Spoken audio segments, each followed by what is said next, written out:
Their normal summer migration would take them from the Arctic Sea to the North Atlantic Ocean. They should swim south and west, past the coast of Iceland, then skirt past the top of Scotland and turn right into the Atlantic, which is deep, safe, and full of squid.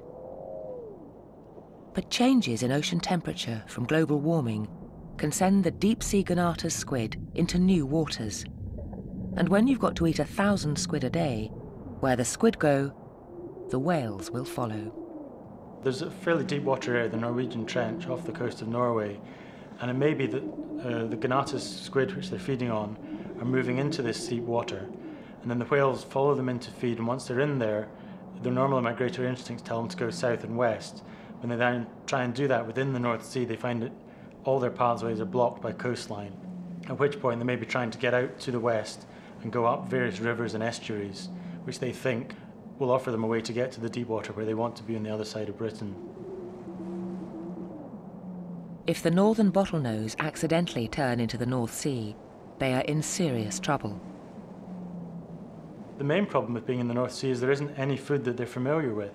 They're used to eating squid that are very deep water species. These species are not found in the North Sea.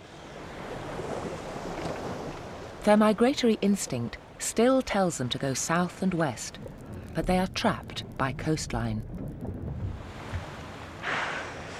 And it's not unusual for northern bottlenose whales to strand in estuaries down the coast.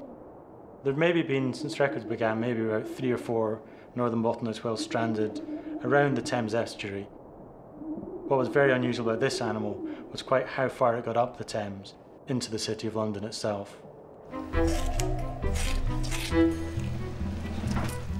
As well as squid from the Arctic, Colin MacLeod found evidence that the whale had been trying unsuccessfully to find food in the Thames. Algae, that's unusual. Yeah. Algae suggests that it's been taking something off the bottom in quite shallow water, which goes with it, the fact that it certainly was in the Thames for a while. Is this algae again? Yeah. Yeah. This is a lot of algae within the stomach. The whale was also scooping up human garbage. Looks like very thin plastic or rubber. You quite often find large amounts of plastic bags and plastic sheeting, just your standard supermarket plastic bag.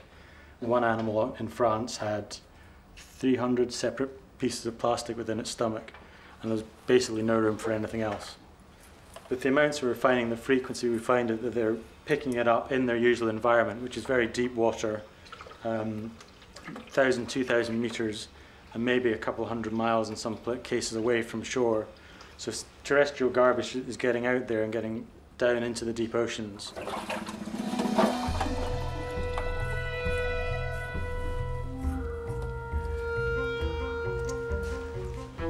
That's very strange. Any suggestions?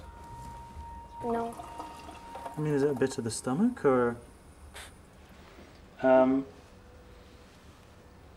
we're really not too sure what it is.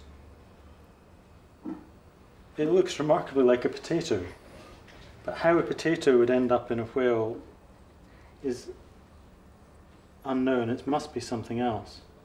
It doesn't look like a bit of a squid, and it doesn't look like anything of a fish neither. No, That's but it does look organic. Yeah. It does look remarkably like a potato.